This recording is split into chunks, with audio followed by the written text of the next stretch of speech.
Happy Easter.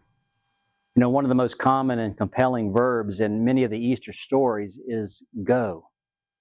Go to Galilee. Go into all the world.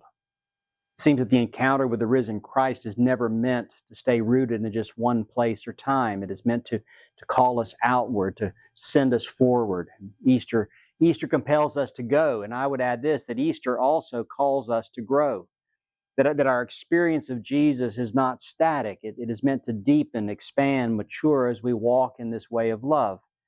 In the book of Acts, we see this clearly. As the disciples go, the way of Jesus grows. So I want to invite you, our diocese, to heed that same call in this Easter season and in our life together. Let's go and let's grow. At our recent diocesan convention, I shared the good news that in 2024, I confirmed and received more people during my annual visits than any other previous year. And since then, I've continued to hear these encouraging reports from your clergy that the new faces seem to be showing up in our pews. Several clergy reporting record numbers on Easter Sunday and signs of new life in places long quiet.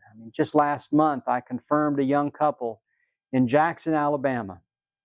Something as far as I can tell from the records hasn't happened in a long time. Younger people are asking questions. They're curious about our way of following Jesus. They're drawn to our values of hospitality, dignity, respect for every human being.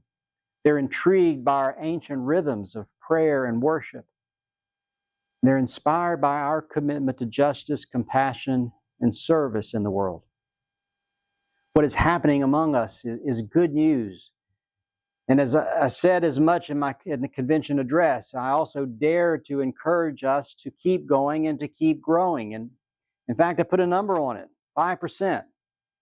Not as a hurdle, not as a hoop, not to jump through, but as a holy invitation to be intentional and invitational about growth.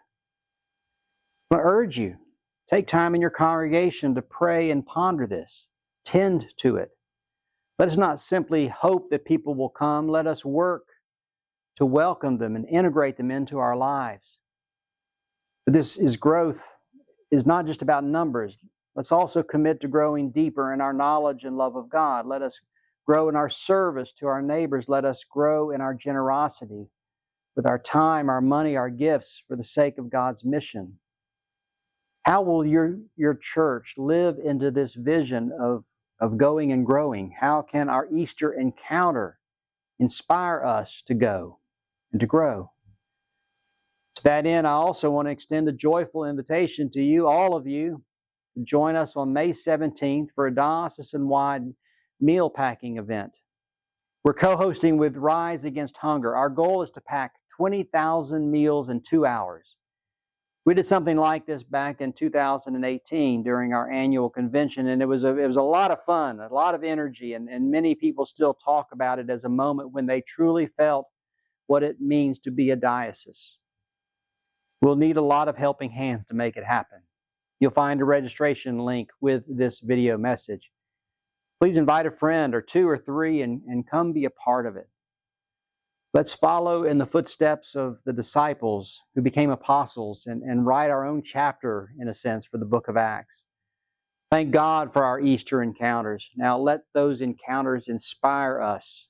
Let's go and let's grow. And I'd love to hear your stories along the way. Happy Easter.